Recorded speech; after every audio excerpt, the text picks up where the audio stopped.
This is TWiT. So in the middle of Mobile World Congress, Engadget just lays off 10 more people, including editor-in-chief Dana Wollman and managing editor Terrence O'Brien. What's going on? Is this part of just the general contraction? Who is the parent company of?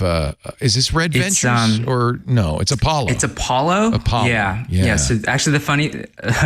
Not to make it about me, but my last day at TechCrunch was the Friday, and then Monday was the day they announced they were acquiring, I guess what was then Verizon Media / Yahoo, and I think it seems like TechCrunch has been hit by some pretty bad layoffs too, and so it seems like in both cases the private equity folks are kind of like, all right, like you guys had a couple years to try things out, and now we kind of got to tighten the belt, unfortunately.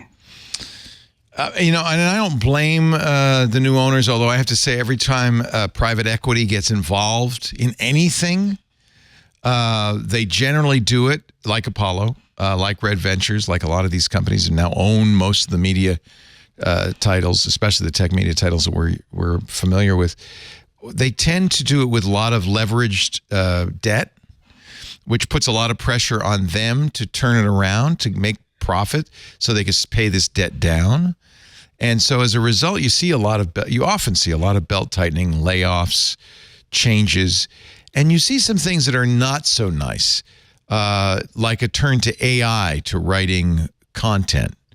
CNET's done that. I think Engadget did some of that.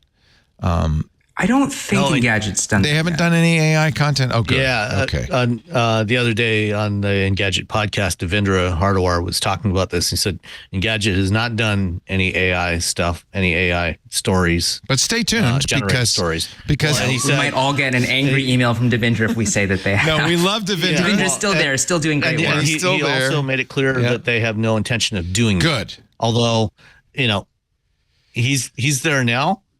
Who knows what's going to happen in the future, because the person who's now in charge of Engadget and the other related sites came over from CNET. So, yeah. Right.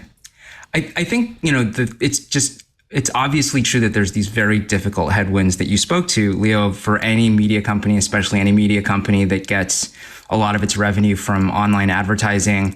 But also, usually the guys who are in charge are not optimizing for the long-term health of these publications. It's how much value can we squeeze out of them in the short term, and then, flip them for a little bit of money, or, make a little bit of money for a couple of years before I go off and do something else. Like, I think there are real challenges, and I think the hard thing is, usually the people in charge are not the ones who are going to make the best decisions for the long term. And certainly, some of that's personal. I think Dana and Terrence are both great people, and it seems like a real whatever needed to happen there. Maybe like losing the leadership like that was not the right call. Well, and they've been there a long time. There are people who've been in Engadget for 10 years, 15 years.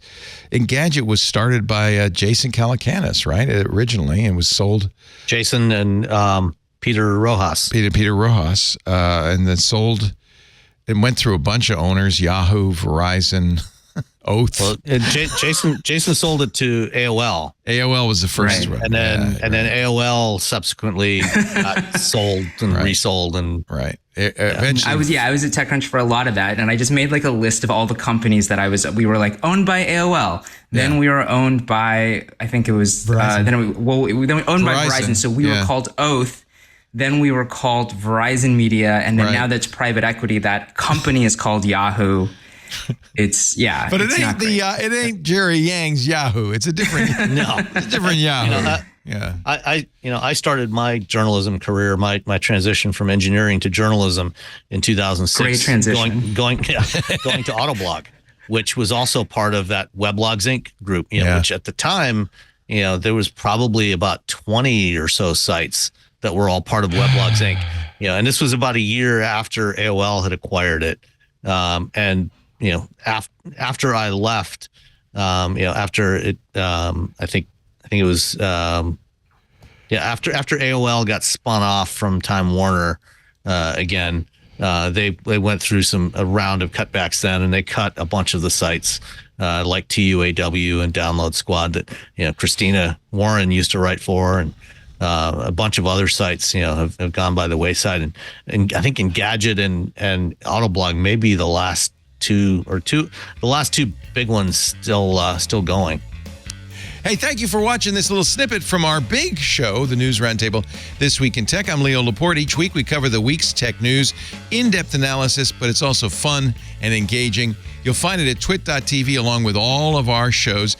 And if you want more, just hit the subscribe button, and we'll be sure to bring you a lot more great content. Thanks for listening.